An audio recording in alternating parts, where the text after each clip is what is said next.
بعض لوگ شیخ محترم یہ کہتے ہیں کہ یہ مبحث تو اصولی طور پر ہے ہی غلط ہے، کیونکہ خروج تو ہوتا ہے کسی مسلم ریاست کے خلاف، اور ادھر تو ہمیں نظر آتا ہے کہ جتنی بھی ہمیں اسلامی ریاستیں نظر آتی ہیں وہ سرمایہ دارانہ ریاستیں ہیں، ان کا اسلام کے ساتھ اس طرح کا حقیقی تعلق نہیں ہے۔ تو اس کے بارے میں آپ کیا کہیں گے؟ بھائی جان، اس بات میں تو کوئی شک شبہ نہیں ہے کہ ہمارے جو حکمران ہیں وہ اسلام سے زیادہ تعلق نہیں رکھتے۔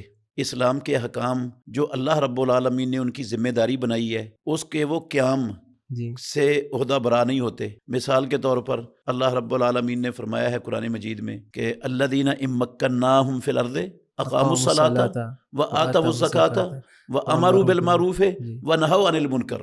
جن کو ہم زمین میں حکومت عطا کرتے ہیں، وہ حکمران بنتے ہیں، تو ان کے فرائض اور ان کی ذمہ داری میں پروردگار نے یہ شامل کیا ہے کہ وہ نماز قائم کروائیں۔ یہ نہیں کہ نماز خود پڑھیں، صرف پورا نماز کا بندوبست کریں۔ کوئی بندہ ان کی حکومت میں رہ کر نماز سے پیچھے نہیں رہنا چاہیے، جو پیچھے رہتا ہے اس کو سزا دیں، اس کی پکڑ کریں اور ان کی تربیت اور اصلاح کریں تاکہ سارے لوگ نمازی بن جائیں اور نمازوں کے ٹائم ہر چیز رک جائے، دنیا کے سارے دھندے اور سب کچھ ختم ہو جائے۔ تو یہ ذمہ داری ہے حکمرانوں کی، نہیں کرتے وہ۔ زکوٰۃ کا نظام قائم کرنا وہ نہیں کرتے۔ سود کو اللہ رب العالمین نے حرام کیا ہے، ان پر فرض ہے محمد الرسول اللہ صلی اللہ علیہ وسلم کی اتباع کرتے ہوئے وہ سود پر پابندی لگائیں اور ایک پیسہ سود کا لینا اور دینا اس کو ہمیشہ کے لیے ختم کرنے کا اعلان کر دیں، لیکن یہ لوگ نہیں کرتے۔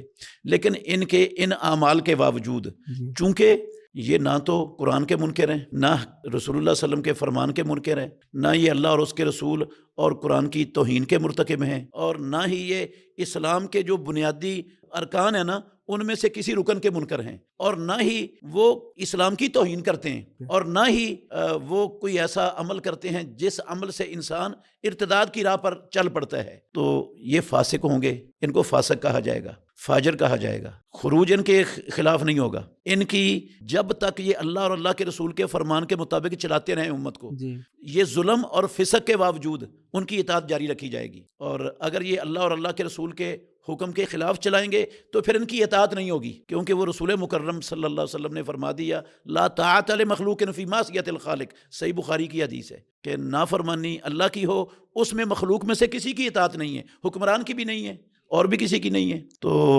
جو ہے نا حکمران ہمارے، یہ فاسق ضرور ہیں، فاجر ضرور ہیں، لیکن ان کی تکفیر وہ آسان معاملہ نہیں۔ کسی بھی کلمہ پڑھنے والے کی تکفیر وہ میرا یا آپ کا یا عوام الناس کا یا جذباتی لوگوں کا اپنے جذبات کے اندر آ کر یہ کام نہیں ہے کہ ہم جو ہے نا تکفیر شروع کریں اور تکفیر کرنے کے بعد پھر ان کے خلاف خروج کا اعلان کر دیں۔ تکفیر کے لیے بہت حساس ترین مسئلہ ہے اسلام کا۔ رسول مکرم صلی اللہ علیہ وسلم کے بہت سے فرامین موجود ہیں کہ جس نے کسی کلمہ پڑھنے والے کو کافر کہا، اگر وہ کافر نہیں ہے تو جو کہنے والا ہے وہ کیا ہو جائے گا؟ کافر ہو جائے گا۔ اچھا، کفر اور اسلام یہ ایک دلی مسئلہ ہے، تو دلوں کو جاننے والا کون ہے؟ اللہ رب العالمین ہے۔ تو میں اور آپ یا کوئی عوام الناس میں سے یا کوئی جذباتی شخص وہ کسی کے دل پر مطلع تو نہیں ہو سکتا، یہ تو اللہ رب العالمین کا کام ہے۔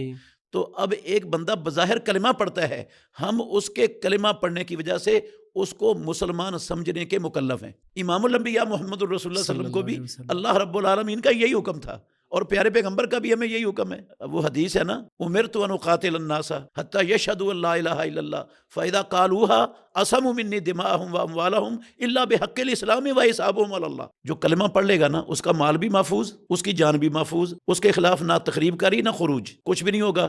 باقی اگر وہ اندر سے بے ایمان ہے، اندر سے کفار کے مفادات کے محافظ ہیں، ان کی جو ہے نا وہ اطاعت کو وہ اپنے اوپر لازم سمجھتے ہیں اور اپنے آپ کو ان کے ہاتھوں مجبور سمجھتے ہیں، تو اس کا حساب اللہ نے لینا ہے، اس کا حساب ہم نے نہیں لینا، نہ عوام الناس نے لینا ہے۔ اس کو اللہ کے سپرد کرنے کا یہ اللہ نے اپنے نبی کو اس بات کا حکم دیا ہے۔ تو رسول مکرم صلی اللہ علیہ وسلم کا بھی ہمیں یہی حکم ہے، آپ کی اسوہ حسنہ بھی یہی ہے کہ جو کلمہ پڑھتا تھا نا، اب دیکھیں منافقین کلمہ پڑھتے تھے، کافر تھے، اندر سے سازشیں بھی کرتے رہتے تھے، کافروں کے ساتھ ان کے رابطے بڑے مستحکم تھے، مضبوط تھے، اور کافروں کے مفادات کے لیے کام کرتے تھے۔ مدینے میں رہ کر مسجد زرار بنا ڈالی انہوں نے، اس کے باوجود رسول اللہ صلی اللہ علیہ وسلم نے ان کے خلاف خروج نہیں کروایا۔ اللہ کے نبی کو بھی پتا تھا کہ یہ منافق ہے، لیکن اس کے باوجود خروج نہیں کروایا۔ تو خروج نہیں، یہ فاسق ان کو آپ کہہ سکتے ہیں، فاجر کہہ سکتے ہیں۔ فاسق اور فاجر کی اطاعت ہوتی ہے، مسلح خروج نہیں ہوتا۔ یا اگر وہ آپ اس کو سمجھا سکتے ہیں تو نصیحت کریں، اس کو نیکی کا حکم دیں، برائی سے روکیں، لوگوں کو کھڑا کریں لوگوں کو قائل کریں کہ پرامن رہ کر تشدد کی راستہ اختیار نہیں کرنا. تشدد کی نہیں ہے اسلامی اجازت دیتا کلمہ پڑھنے والوں کو. بغیر تشدد کا راستہ اختیار کرے، پرامن طریقے سے، قانونی طریقے سے، شرعی طریقے سے، اخلاقی جو ہے نا ضوابط کو، قوانین کو، اخلاقی جو ہے نا اقدار کو اختیار کرتے ہوئے جس طرح بھی آپ ان کو اس فسق سے، نافرمانی سے، گناہوں سے، کفار کی اطاعت کرنے سے، ان کے پیچھے چلنے سے آپ روک سکتے ہیں. جتنا ان کا نطاق تنگ کر سکتے ہیں وہ کرنا چاہیے، لیکن مسلح خروج نہیں. اطاعت ان کی جاری رکھنی ہے.